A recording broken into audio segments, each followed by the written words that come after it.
राधे राधे। कैसे हैं आप सभी? आशा करती हूँ अच्छे होंगे, स्वस्थ होंगे।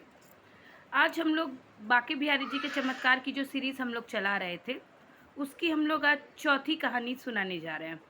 और देखिए, भक्त वत्सल बिहारी जी महाराज को जब आप पूरी तरीके से आप उन पे समर्पित हो जाते हैं ना, तो प्रभु भी आपको बहुत ज़्यादा कुछ करने की आवश्यकता नहीं है। प्रभु नहीं कहते कि आप अपनी दिनचर्या छोड़िए, आप अपने काम काज छोड़िए, लेकिन आप जो भी जाप करते हैं, जैसे कि देखिए परमानंद जी महाराज जी अपने कथाओं में भी बोलते हैं कि अगर आप अपनी दिनचर्या को छोड़ के सिर्फ राधा राधा करोगे तो ये भक्ति नहीं लगेगी।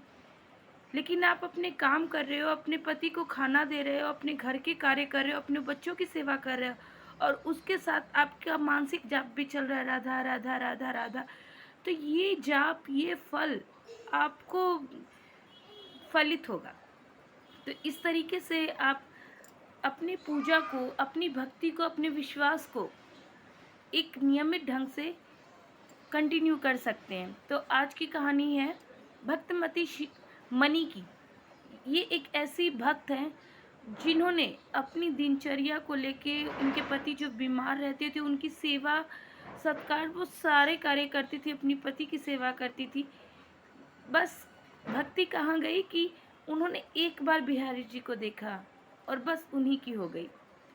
जो कार्य करती, सिर्फ बिहारी जी महाराज को रटते रहती, हाथों से कर्म हो रहा है और जुबान से प्रभु का नाम हो रहा है, ध्यान प्रभु की भक्ति में है। तो ऐसी भक्ति क्यों ना फलित होगी भला। तो आइए इसी भक्ति की ओर आज चलते हैं। लगभग 125 वर्ष पहले की बात है। तब वृंदावन एक छोटा सा नगर था। नगर के बीचों बीच एक चौड़ा मार्ग था जो रेल लाइन को काटता हुआ मथुरा जाने वाले मार्ग को जुड़ा हुआ था। रेल की इस क्रॉसिंग के चारों ओर दावानल कुंड, कैमार वन और मोती झील का सघन जंगल था, जिसमें बैर, कैथ, नीम, करील की बहुतायत थी। इसी जंगल के एकांत में जयपुर महाराज द्वारा निर्मित श्री राधा माधव जी का एक विशाल और आकर्षक मंदिर था। कहते हैं इस मंदिर के निर्माण में काम आने वाली जो पत्थर थे, वो मथुरा वृंदावन रेल लाइन उसीलिए बिछाई ही गई थी। जंगल की सघनता के कारण साधारण लोग दिन में भी इधर नहीं आते थे, किंतु कुछ साधु संतों ने दावानल कुंड के पास अपनी कुटिया बना के रखी थी। वृंदावन के घरों से वे भिक्षा मांग के लाते और उसी से अपनी क्षुधा को शांत करते, दिन रात भजन करते, और बस यही संतों की दिनचर्या थी। एक दिन जंगल में न जाने कहां से कंजरों की एक टोली घूमती हुई आई और उसमें 20-25 स्त्री पुरुष उस टोली में थे। उसमें से एक थी मनी। छोटा कद, सांवला रंग, सामान्य सा नैन नक्श, उलझे हुए बाल, न जाने कितने दिनों से उसमें कंघा नहीं हुआ था, नाक, कान, गले में चांदी के आभूषण और मैले फटे हुए कपड़े, जिनमें से झांकता शरीर, ऐसी थी मनी। उम्र होगी उसकी लगभग 50 वर्ष। मनी एक बार बिहारी जी महाराज के दर्शन के लिए मंदिर गई। दर्शन किए तो मानो सद्बुद्धि खो बैठी। श्री बिहारी जी महाराज के पास जब वो दर्शन को गई तो उनके नैनों में वो इतनी खोई कि अपनी सुदबुद्धि है खो ही बैठी। मनी अपनी बस्ती को तो लौट आई, मगर अपनी सुदबुद्ध, अपना समर्पण सब बिहारी जी को सौंप कर लौटी। सोते जागते, उठते बैठते, मानो अब उसकी होठों पे एक ही पंक्ति थिरकती रहती, मेरी सुन लो अरज बिहारी जी। तो इस तरीके से वो हर कार्य करती, मगर उसका जो मानसिक जप था वो बिहारी जी को ही समर्पित हो गया। मनी के हृदय में श्री बिहारी जी महाराज की भक्ति धीरे धीरे मतलब प्रगाढ़ होती जा रही थी। लोक वार्ताओं में उसका मन नहीं लगता था। मनी का पति कई दिनों से अस्वस्थ था। मनी उसकी सेवा में लगी रहती। दिन रात एक कर दिया था उसने पति की सेवा में। शरीर से पति की सेवा करती और मन श्री बिहारी जी के चरणों में, उन्हीं की सेवा में लगा रहता। तो इस तरीके से मनी की जो बिहारी जी के प्रति भक्ति थी वो दिन ब दिन बढ़ते जा रही थी। सर्दियों का मौसम था, दिन निकल चुका था। कोहरे के कारण सूर्य नारायण ने अभी दर्शन नहीं दिए थे, लेकिन तभी उसके कानों में कुछ बांके बिहारी जी की जय, बांके बिहारी जी की जय गूंज मनी के कानों में गूंजती है। तो वो देखती है कि सामने से कुछ साधु संत उसकी ओर ही चले आ रहे हैं। यह जो साधु संतों की टोली थी वो दावानल कुंड के पास जो साधुओं की टोली थी, ये वही टोली थी जो स्नानादि नित्य कर्मादि से मुक्त होकर श्री बिहारी जी के दर्शनों को जा रही थी। मनी इन्हें प्रतिदिन इसी प्रकार आते जाती देखती रहती थी। वह पति की अस्वस्थता के कारण बहुत दिनों से बिहारी जी के दर्शन को नहीं जा पा रही थी। कीर्तन की ध्वनि सुनते ही मनी के पैर न रुक सके, वह दौड़कर झोपड़ी के द्वार पर खड़ी हो गई। साधुओं का दल जिस प्रकार कोहरे को भेद कर प्रकट हुआ, ठीक वैसे ही मनी की झोपड़ी के सामने से गुजरता हुआ कोहरे में विलीन हो गया। शेष रह गई थी तो वो कीर्तन की ध्वनि, श्री बाके बिहारी जी की जय, श्री बाके बिहारी जी की जय। बस यही ध्वनि जब तक कि एकदम धुंधली नहीं पड़ गई तब तक मनी अपने सुनती रही और उसे पता ही नहीं चला कि वो कब से द्वार पे यूं ही खड़ी है। मनी को देह का होश नहीं था। वो बस बाके बिहारी जी की जय, बाके बिहारी जी की जय इसी धुन में खोई गई थी। उसे पता ही नहीं था वो सुबह से कब शाम हो गया, लेकिन वो उसी तरीके से द्वार पे खड़ी थी। तभी वो जो साधु संतों की डोली थी वो वापस बाके बिहारी जी की जय, बाके बिहारी जी की जय और कीर्तनों के साथ करती हुई वापस आ रही थी। और इसी ध्वनि के साथ मनी जो शुद्ध बुद्ध खो बैठी थी उसकी वो मतलब वो जो होश में आती है, मनी होश में आ जाती है। और जैसे ही वो साधु संतों का टोली का उसके झोपड़ी के सामने से गुजरता है तो उसमें वो अचानक ही वो एक साधु जी को रोकती है और कहती है बाबा। तो साधु जी बोलते हैं क्यों, क्या है मैया? साधु ने पूछा। मनी ने पुनः पूछा कहाँ से आ रहे हो आप? साधु ने कहा मैया श्री बिहारी जी के श्रृंगार आरती करके आ रहे हैं। अच्छा, जरा बताओ तो बिहारी जी ने आज किस रंग की पोशाक धारण की है? कैसा श्रृंगार हुआ है आज उनका? मनी ने उत्सुकतावश पूछा। पोशाक का रंग, कौन सा रंग था पोशाक? सोच में पड़ गए साधु। दर्शन तो हमने किए किंतु श्रृंगार कैसा था ये तो याद नहीं।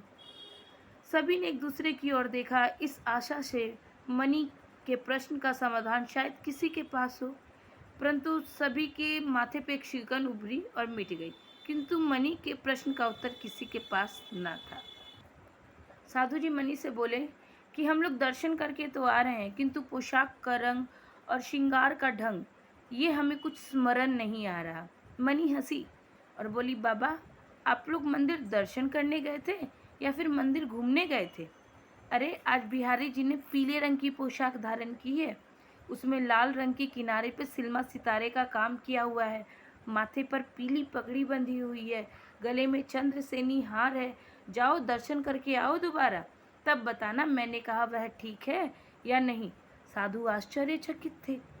सबने परस्पर बातचीत की और एक बार पुनः बिहारी जी महाराज के दर्शन को चले गए। वे सब पुनः जिस दिशा से आए उसी दिशा में लौट पड़े। मनी ने पुकार कर कहा अरे हाँ गोसाई जी, कहना कि आज मेरे लाडले के उत्थापन में लड्डू भोग क्यों नहीं लगाए, उसे मोतीचूर के लड्डू बहुत प्रिय हैं।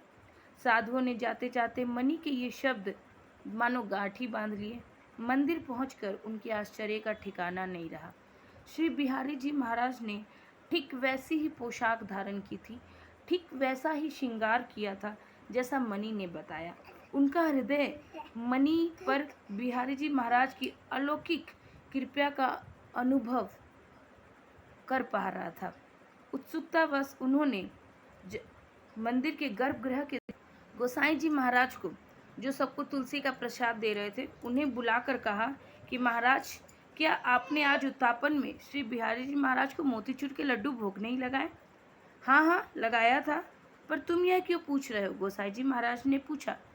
महाराज यदि एक बार आप अंदर देखने के पश्चात मुझे निश्चित तौर पर बताएं कि आज लड्डुओं का भोग लगा है या नहीं तो आपकी बड़ी कृपा होगी, साधुओं ने आग्रह किया। गोसाई जी कहने लगे आप कहते हो तो देखकर बता देते हैं, वैसे हमने भोग प्रातःकाल ही लगा दिया था। कहते हुए गोसाई जी महाराज निज मंदिर में चले जाते हैं। पोशाक का रंग, श्रृंगार का ढंग मनी के कहे अनुसार देख लेने के बाद साधुओं का मन यह मानने को तैयार ही नहीं था कि वहाँ लड्डुओं की बात मिथ्या होगी, पर गोसाई जी पर भी अब अविश्वास करने का कोई कारण नहीं था। मन सत्य और संशय के मध्य डूबता उभरता नजर आ रहा था। इतने में गोसाई जी महाराज पर्दा हटाकर द्वार पर आए। उनके माथे पर पसीने की बूंदें थीं। उन्होंने आते ही कहने लगे बाबा आज तो बड़ा भारी अपराध हो गया।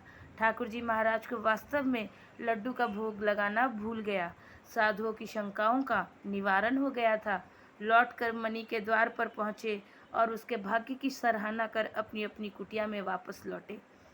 जब तक मणि जीवित रही तब तक रोज श्री बांके बिहारी जी महाराज का ध्यान करती रही और अंत में वृंदावन की रज में रज होकर मिल गई। सच वह केवल नाम की ही मणि नहीं थी, अपितु प्रभु कृपा के प्रभाव से भक्तिमतियों की मुकुट मणि भी बन चुकी थी। तो ऐसी होती है प्रभु के प्रति समर्पण, ऐसा होता है प्रभु के प्रति भाव।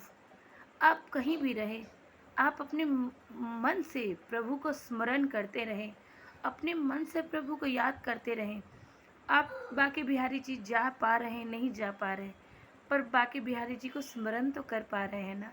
बांके बिहारी जी को अपने मन से याद करिए, उनके मन से उनकी भक्ति करिए। जब आप मन से उनके प्रति समर्पित हो जाएंगे ना, तो प्रभु भी उसी समर्पण के भाव में ही ढल जाएंगे और भक्त की भक्ति को कभी मिथ्या नहीं होने देंगे। तो ऐसे है मेरे बांके बिहारी जी लाल की कृपा। तो बोलिए बांके बिहारी लाल की जय। राधे राधे।